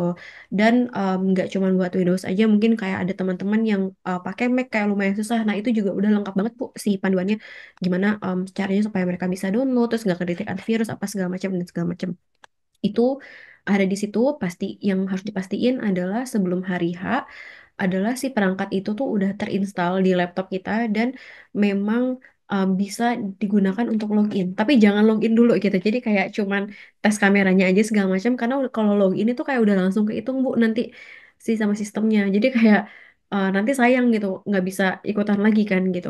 Itu yang juga harus dipastiin. Biasanya nanti dari buku panduannya itu juga ngasih tahu nih gimana untuk cek kameranya dan segala macam gitu. Karena untuk teknis kayak kamera harus dua atau enggak, sejauh ini kalau yang daring sih enggak gitu. Asal memang perangkatnya mendukung gitu. Cuman memang untuk daring itu keterbatasannya ya harus perangkat kayak laptop atau komputer gitu. Kalau misalnya memang setahu saya kayak HP gitu nggak bisa sih gitu. Itu berarti ketika kalau daring itu satu waktu memang bersamaan serentak dilaksanakan atau memang kita memilih waktu gitu secara mandiri dari awal sampai selesai begitu. Atau memang bersama-sama serentak pada waktunya. Nah, itu biasanya dibagi batchnya, Bu. Jadi misalnya kayak tahun 2024 nih, itu 5 hari tesnya, dan 1 hari itu ada 2 batch gitu. Ada batch siang sama batch pagi. Nah, yang pagi dari jam berapa sampai jam berapa, yang siang dari jam berapa sampai jam berapa gitu nih. Buat teman-teman yang di luar bagian barat itu juga diperhatikan juga nih gitu karena biasanya dia kan ngikutinnya GMT plus 7 ya gitu. Ada teman-teman yang afirmasi kan itu kan mereka GMT plus 9 gitu. Nah, itu juga harus diperhatiin jangan sampai baru mulai misalnya jam 11 karena kalau jam 11 waktu di sana berarti di sini udah jam 9 terus misalnya nggak selesai nah atau kayak yang kayak gitu-gitunya Bu itu juga harus diperhatikan. Cuman memang sebenarnya waktu pengerjaannya kalau misalnya nih Bu Feni dapatnya Selasa pagi. Nah, itu berarti dari jam 8 sampai jam 12 stop gitu. Itu bisanya jam segitu aja gitu. Kecuali kalau misalnya nih ternyata Ibu berhalangan dari jauh-jauh hari Bu di kontak CS-nya. Nah, biasanya kontak CS-nya itu yang tadi saya mention ada di portalnya juga. Ibu langsung kontak sama CS-nya gitu. Oh, saya nggak bisa. Biasanya LPDP ini nyediain 1 hari buffer untuk yang mereka ini eh, mengakomodir orang-orang yang nggak bisa tesnya pas udah ditentukan gitu. Itu juga ada sih, maksudnya kayak ada teman saya yang ganti gitu, ganti hari. Ya. Terima kasih Kak Karima. Terus Iya, satu lagi sama-sama Bu boleh Feni. nanya nggak yang terkait Silakan. tadi tips-tipsnya kan memang udah oke banget ya untuk kita prepare. Nah, kalau yang bagi yang berkeluarga nih, bagi yang punya anaknya, kira-kira pengalaman Kak Karima sendiri, kita di kantor itu dari jam 8 sampai jam 5 itu udah full banget kerja ya. Terus kemudian pagi sorenya udah anak minta main gitu kan ya. Hmm. Kira-kira tipsnya gimana sih gitu bagi kita yang working mom gitu ya buat bisa mempersiapkan gitu. Iya, eh ya Bu Feni, ya itu juga sih makanya kan emang bener-bener ini ya Bu ya, menantang gitu. Nah kalau dari saya sih yang tetap yang tadi sih Bu gitu. Jadi walaupun sedikit itu tetap dikerjain gitu karena biasanya nih challenge-nya orang-orang yang kerja, terutama misalnya juga punya eh, kewajiban lain gitu di rumah gitu, itu adalah waktunya kayak susah nih nemu waktu yang bener-bener panjang buat belajar gitu kan gitu. Jadi sebenarnya walaupun misalnya oke cuman bisa 15 menit, ya udah bener-bener 15 menit ditaruh HP, ditaruh dulu HP-nya, bener-bener fokus aja sama si latihan soalnya gitu. Kayak nih yang tadi contoh-contoh yang di web itu, maksudnya kan buku udah pasti itu bisa di-post kan gitu. Tapi untuk contoh-contoh yang di web tadi yang dicoba ujian, simulasi tes dan segala macam itu juga bisa di pause Bu. Jadi kayak misalnya oke ngerjain soalnya dulu yang ini sekian, nanti misalnya mau di retake lagi itu juga bisa. Jadi em, kerjain soal tuh kayak kalau saya tuh ngerjain soal tuh bener-bener yang itu soalnya sama saya ulang-ulang lagi terus gitu sampai saya tuh nggak bisa salah lagi. Jadi bener-bener biar saya tuh paham oke ini soalnya udah, nah tapi ngerjainnya tuh kecil-kecil aja gitu karena namanya manusia ya Bu ya, abis kerja mumet abis itu belum kayak kewajiban di rumah juga gitu, jadi pasti kayak nggak tahu mau yang mana dulu nih gitu. Ya udah yang penting kerjanya kecil dulu tapi continue gitu, kayak misalnya oke, kalau malam 15 menit, kalau misalnya pagi mungkin kayak belum banyak kegiatan apa segala macam, misalnya bangunnya kayak lebih early lagi gitu, itu bisa misalnya 30 menit gitu, atau misalnya pas lagi jam istirahat walaupun cuma 10 menit gitu, nah itu juga meter sih Bu gitu, terutama untuk kalau kita ini kan kadang nggak cuma ngerjain soalnya aja ya Bu ya gitu, tapi kita lihat lagi nih pembahasannya gitu. Nah, jadi sebenarnya ada dua gitu, mau ngerjain soal sebanyak-banyaknya atau misalnya satu soal atau beberapa soal tapi bener-bener dipahami nih gitu si jawabannya. Kayak diulang lagi pembahasannya, diulang terus gitu sampai kita paham. Dan kalau misalnya ada soal yang berbeda tapi cara jawabnya sama, itu kita bisa pakai cara yang itu gitu. Oke, terima kasih Kak Karima. Ya, Saya sama masih ada lagi mau nanya. Oh, silakan Ibu, Apa nggak yang apa-apa. terkait yang online form yang rekomendasi Kak? Nah, itu gambarannya seperti apa ya Kak? Karena kan mimpinya gitu ya Kak, dia mungkin udah tahu prosesnya, mimpinya yang pengen sih ikut yang batch 2. Nah, kita itu mempersiapkan untuk rekomendasi, terus kemudian kalau saya kan rencananya PhD itu ke UNIF dulu atau memang nanti fokus ke LPDP dulu. Nah, itu mohon kira-kira seperti apa sih yang seharusnya gitu untuk target-target waktunya yang bisa diinfokan. Oke, oke. Em, Sebenarnya sih Bu, kalau misalnya dari saya, em, posisinya yang paling krusial adalah persiapan dokumen-dokumennya dulu Bu, gitu dokumen-dokumen yang paling general kayak misalnya ijazahnya, terus misalnya transkrip, eh, persyaratan bahasa Inggrisnya, mau itu TOEFL atau IELTS gitu, karena kayak kalau kita mau perang kan kayak kita siapin dulu nih gitu si persiapannya gitu. Jadi supaya kalau misalnya, karena menurut saya Bu, kalau misalnya kayak saya surat rekomendasi gitu-gitu, itu yang secondary-nya gitu. Yang pertama ini kayak yang primary-nya ini yang persyaratan-persyaratannya itu dulu gitu. Jadi itu yang kita pastiin udah terekap rapih gitu di folder kita. Jadi kalau misalnya di-upload tuh kayak nggak salah lagi, itu satu. Terus yang kedua, kalau misalnya rencananya PhD, berarti kan kontak supervisor ya Bu ya, dari jauh-jauh hari gitu. Nah, kira-kira kayak topiknya mau apa, terus supervisornya mau siapa kalau misalnya udah ketemu. Terus kampusnya yang mana gitu, karena kan kalau misalnya PhD ini kayak ada beberapa yang misalnya harus distinction misalnya si S2-nya gitu baru kayak bisa daftar. Inline kayak maksudnya masuk lagi ke topik yang emang si supervisornya pengen gitu. Nah itu juga kenali dulu nih Bu kayak targetnya apa dan em, kira-kira relevan nggak gitu sama aspirasi ibunya juga gitu. Kalau misalnya yang tadi gitu kira-kira mending LPDP-nya dulu atau misalnya mending kampusnya dulu semuanya plus minus sih Bu menurut saya gitu. Kalau misalnya saya lihat teman-teman yang LPDP dulu enaknya ke kampus udah bawa letter of guarantee. Jadi kampusnya udah otomatis terima karena balik lagi kalau kampus itu kan ujung-ujungnya uang ya Bu ya gitu. Maksudnya kayak mereka juga nih kayak cari nih apakah si mahasiswa ini akan bisa sekolah terus tanpa putus gitu kan. Jadi sebenarnya letter of guarantee pastinya krusial dalam decision mereka gitu. Tapi bukan berarti kalau misalnya dapat AOA dulu juga jadinya lebih eh, jadi jadi jadi lebih minus enggak juga. Justru kayak bisa jadi bargaining position juga nih kayak LPDP gitu. Apalagi kan kalau sekarang LPDP ini kalau misalnya udah ada LOA nggak perlu tes yang tadi ya Bu ya gitu yang SBS itu gitu terutama untuk kita nih Bu misalnya yang kayak punya banyak kewajiban lain gitu selain bekerja nah jadinya kan jadi kayak nggak perlu belajar itu kan gitu misalnya oke Ibu kayak lebih fleksibel kalau bisa nyiapin proposal apa segala macam then choose yang si LOA dulu gitu misalnya supaya nggak perlu belajar SBS-nya tapi misalnya oke di rumah banyak yang bisa bantu nih gitu kalau misalnya saya sambil belajar masih bisa didelegasikan ke orang lain gitu pekerjaannya nah berarti boleh coba yang si non LOA dulu gitu jadi balik lagi dipahami gitu kira-kira mana nih yang bisa dikerjakan dan paling minimal waktunya gitu, terutama kalau misalnya punya pekerjaan lain gitu.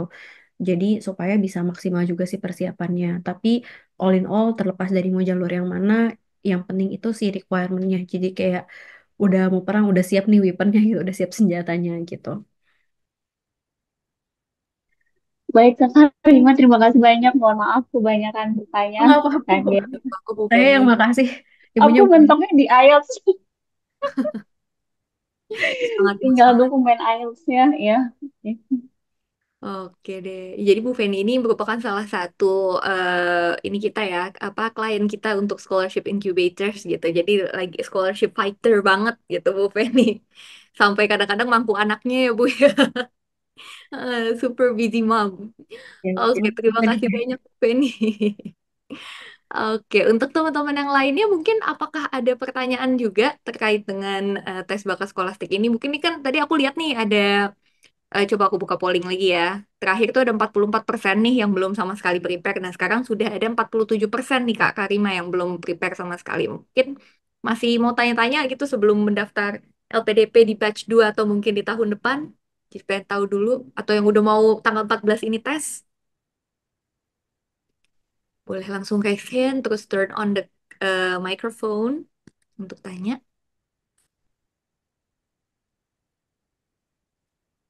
Mungkin sambil nunggu kali ya Kak Karima, aku tuh penasaran deh kadang-kadang tuh kan kayak oke, let's say kita udah well prepared nih ya dari kita udah ngerjain soal gitu, bahkan udah sampai tidur cukup segala macam kita udah prepared. Tapi kan kadang hari H itu beda ya ketegangannya gitu, mental kita tuh berbeda gitu. Nah, kalau dari Kak Karima sendiri gimana sih how to prepare apa tuh kayak kepedean kita gitu, kepercayaan diri kita, mental kita biar gak terguncang ketika baca TBS. Terus boleh cerita-cerita juga gak sih Kak pengalamannya ketika ngerjain itu gitu, perasaannya, pengalamannya gitu Kak. oke, iya. Hmm, terutama mungkin untuk teman-teman yang tanggal 14 ini tes kali ya gitu. Jadi menurutku em, kita sebagai aplikan fokusnya bener-bener apa yang bisa kita kontrol aja gitu. Kayak misalnya ini belajar cari soal, terus persiapan sekolah itu kan hal yang bisa kita kontrol ya gitu. Jadi bener-bener itu bolanya di kita nih gitu, bukan di semesta gitu maksudnya. Jadi bener-bener dimaksimalin gitu. Tapi waktu pas hari H itu kan faktornya bukan cuma faktor kesiapan kita doang gitu. Ada faktor-faktor eksternal kayak misalnya sistem terus koneksi, misalnya koneksi jaringan apa segala macam, terus juga sisi emosional gitu. Nah, fokus aja, fokus sama yang kita bisa kontrol gitu, karena kita akan stres kalau misalnya mikirin hal-hal yang nggak bisa kontrol. Kayak contohnya nih, kayak nanti abis TBS misalnya mantengin grup aplikan gitu, kayak berapa passing grade, udah pusing, pokoknya kalau kayak gitu. Em, Maksudnya itu kan yang kayak average soalnya berapa gitu. Apakah aplikan lain itu bisa, oh ternyata jago-jago nih jawab soalnya terus passing grade-nya naik gitu. Nah itu tuh kan hal-hal yang di luar kontrol kita gitu. Jadi fokus aja sama yang bisa kita kontrol. Pas hari H bener-bener fokus present present ada di situ gitu. Maksudnya soul-nya juga ada di situ pas ngerjain. Jadi emang fulfilling gitu. Maksudnya kayak terlepas dari em, nantinya si skornya itu bagus atau enggak, ya Ya. ya udah fulfilled gitu loh si si si proses ininya gitu. Jangan sampai kita tuh jadinya nggak soulful aja ada di situ gitu. Karena percayalah kayak mendingan gagal coba daripada gagal nggak coba gitu kan gitu. Karena bener-bener akan regretful gitu nanti ke depannya gitu. Oke, interesting. Betul sih, lebih baik kita tegang-tegang tapi kita coba ya Kak, daripada kita nggak nyoba.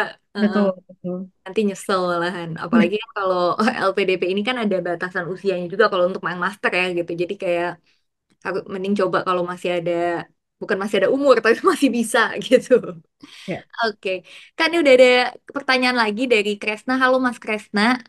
Mas Kresna nih nanya, halo Transformi dan Kakak Rima, terima kasih untuk ilmunya, sangat bermanfaat. Mau tanya untuk LOE, apakah berarti ini harus paralel dengan hasil skolastik atau substansi, atau apakah ada saran nih untuk mempersiapkan si LOE-nya ini gitu untuk intake di September? September tahun ini berarti ya. Batch 2 berarti. Batch dua, oke. Em, nah ini balik lagi gitu kayak misalnya mau ikut jalur yang mana gitu. Kalau misalnya em, punya waktunya untuk belajar SBS atau misalnya kayak still uncertain mau kampus yang mana kayak gitu. Itu bisa banget pakai yang sejalur seleksi bakat skolastik ini kan gitu. Tapi kalau misalnya kayak udah firm, misalnya jurusannya, oke, aku pengen kampus ini, pengen jurusan ini, ya udah langsung dikejar aja. Jadi paralel gitu sebenarnya memang pengerjaannya, betul gitu. Untuk persiapan intake di September ini, aku rasa kayaknya kalau September ini berarti kan ke Europe ya, gitu. Nah, ini kan ada beberapa kampus yang masih buka eh, gelombang ketiga gitu kayak di Europe itu kan kayak UK sih terutama itu biasanya mereka kayak buka 4 gelombang kayak udah dari tahun lalu terus habis kayak gitu tahun ini biasanya sampai Juni gitu mereka masih buka gitu kalau misalnya mau paralel coba go ahead gitu ada beberapa pun yang bisa di defer gitu kadang-kadang kalau misalnya di UK gitu jadi kalau misalnya nih dapat untuk semester ini tapi ternyata mau di defer ke tahun depan itu masih bisa kampus-kampus kayak di UK atau di Oz itu masih bisa kayak gitu. Tapi kalau misalnya memang sekarang lagi ikutan LPDP dan em, juga ikutan yang sejalur SBS ini belum punya LOA, berarti nanti kalau misalnya udah dapet si LOA-nya bisa di-mention justru di waktu pas lagi interview gitu. Waktu pas lagi interview kayak misalnya udah dapet LOA nih gitu. Nah, itu biasanya jadi poin plus juga sih gitu. Karena biasanya kalau teman-teman yang jalurnya SBS ini pas di interview itu suka ditanya sih sama si interviewernya gitu kayak udah apa aja persiapannya gitu untuk dapetin LOE gitu apakah misalnya udah sampai mana progresnya gitu kalau misalnya udah dapet LOE that would be good gitu bisa jadi nilai jual oh udah Pak misalnya dari 3 pilihan ternyata udah dapet dua kayak even better gitu loh kalau misalnya bisa mention kayak gitu jadi paralel aja sama saran untuk persiapannya mungkin diklarifikasi lagi sisi dokumen-dokumennya, terutama yang teknis-teknis. em, aku selalu bilang sih sama teman-teman yang overseas sih terutama gitu, kayak penyetaraannya itu yang lumayan em, kayak dokumennya tambahan. Mungkin kalau misalnya kayak aku nih lulusannya lokal gitu kan gitu, jadi ya udah ijazahnya kan satu gitu dan udah dual juga gitu. Tapi kalau misalnya yang belum dual, pastiin misalnya penerjemahnya tersumpah apa segala macam, nah yang kayak gitu-gitu sih menurutku yang harus benar-benar dipersiapkan.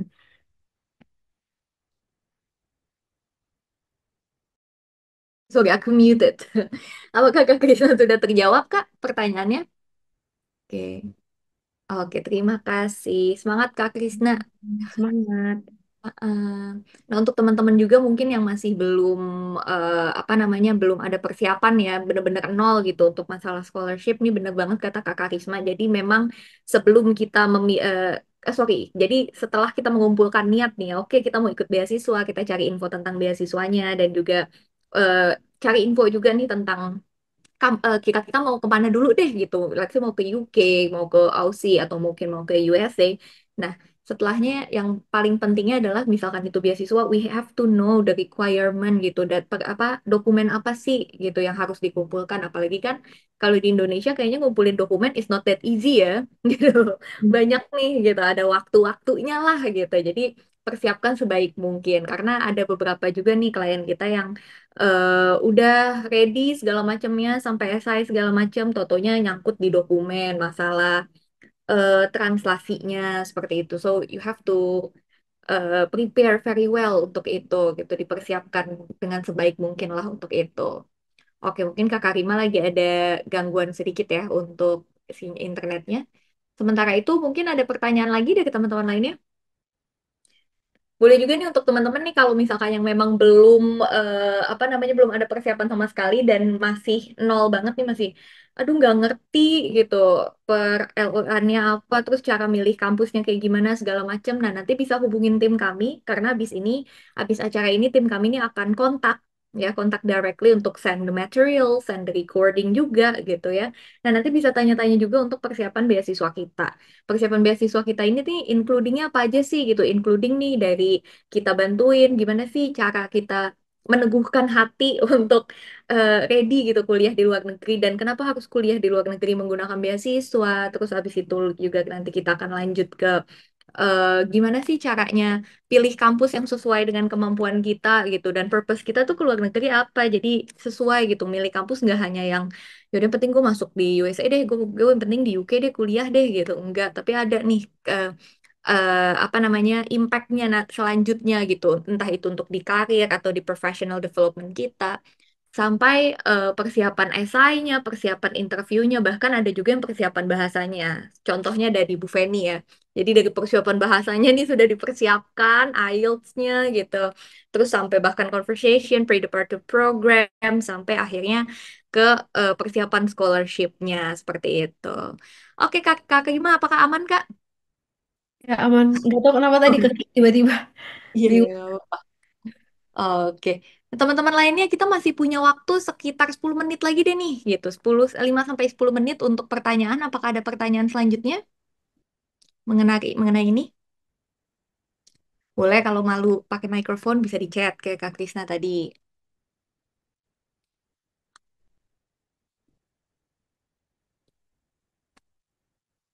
Oke.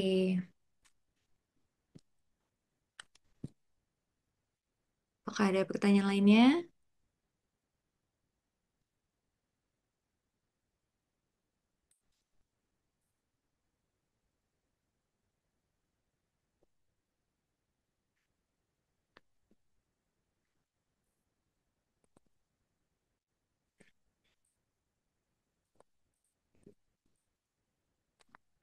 Kak, aku mau make sure lagi nih Kak. Tadi kan Kak Karima tuh sempat mention ya kalau untuk masalah bobot nilainya itu kalau benar dapat 5 poin gitu ya. Kalau salah nggak dikurangi nilai.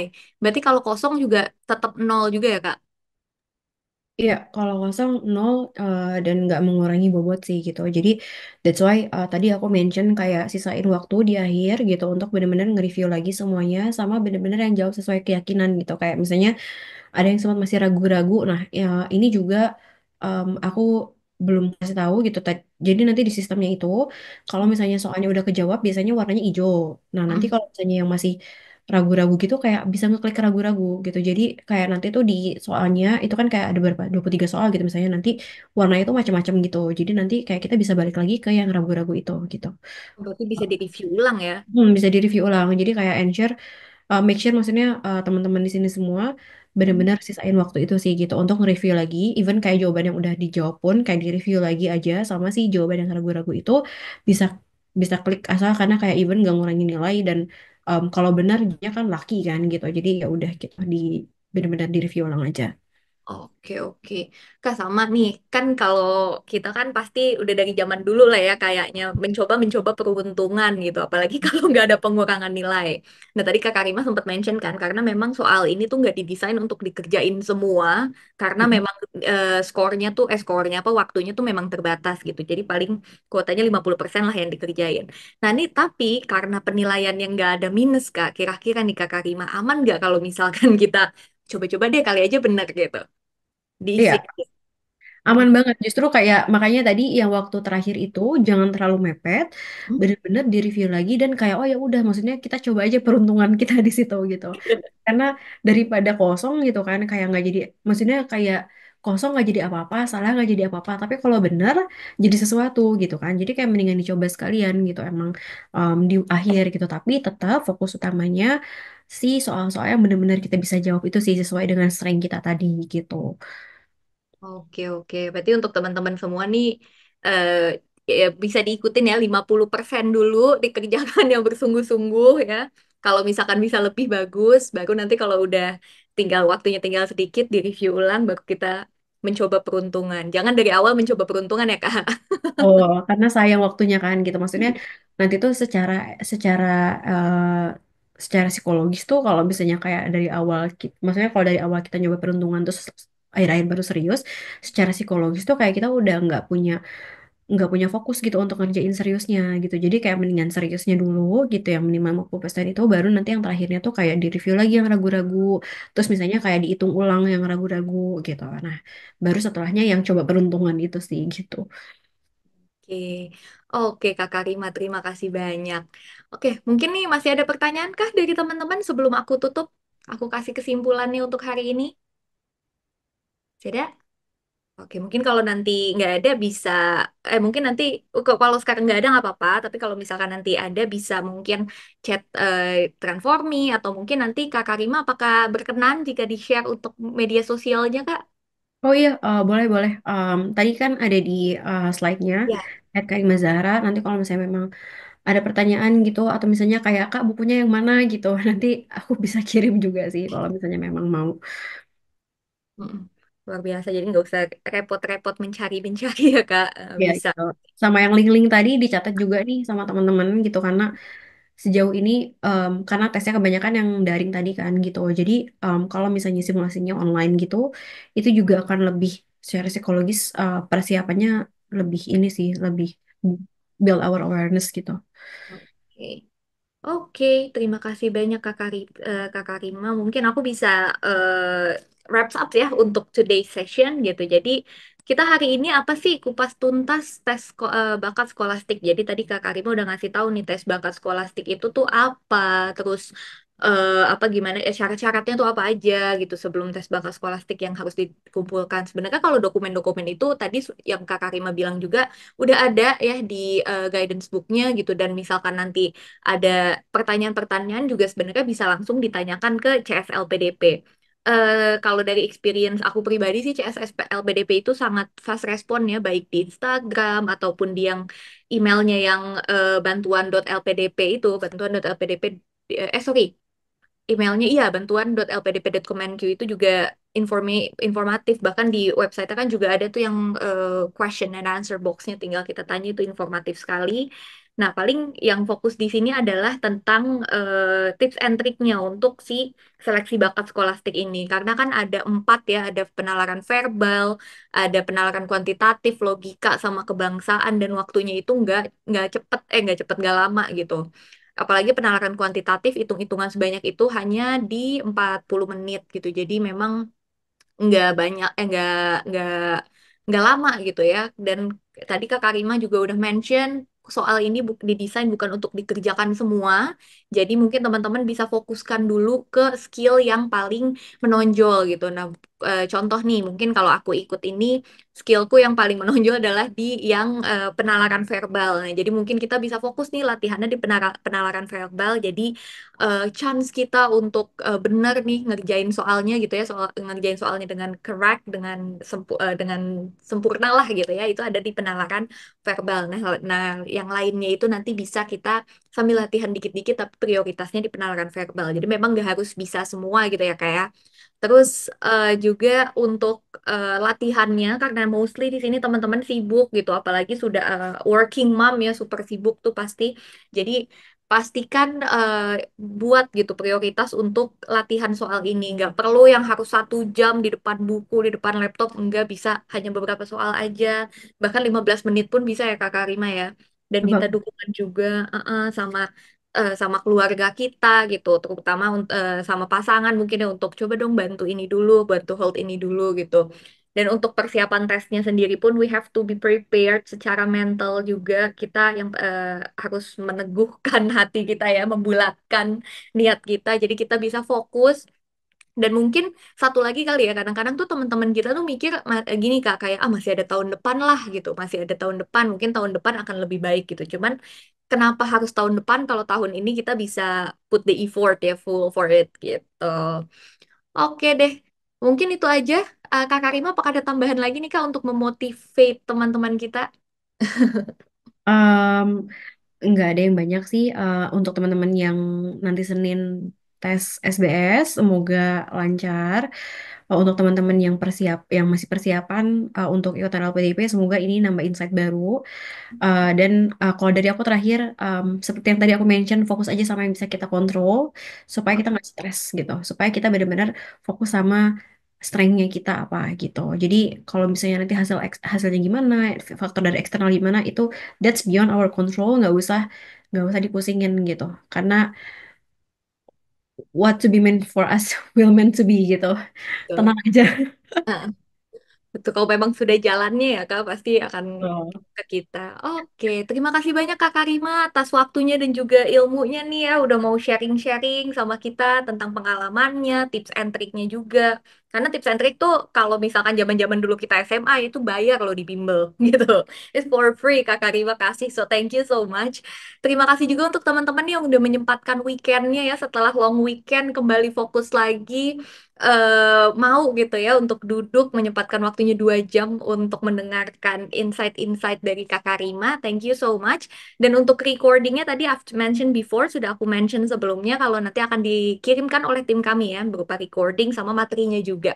Materi dari Kakak Rima. Nah, nanti kalau mau resourcesnya tadi udah di-share beberapa sama Kakak Rima, tapi kalau mau bukunya mungkin bisa hubungi Kakak Rima gitu. Kakak Rima feel free for it. Thank you so much semuanya. Have a good Saturday. Ya, have a nice weekend. Enjoy your weekend and bye-bye. Thank you. Bye bye, thank you semuanya. Good Okay, luck. everyone. Good luck.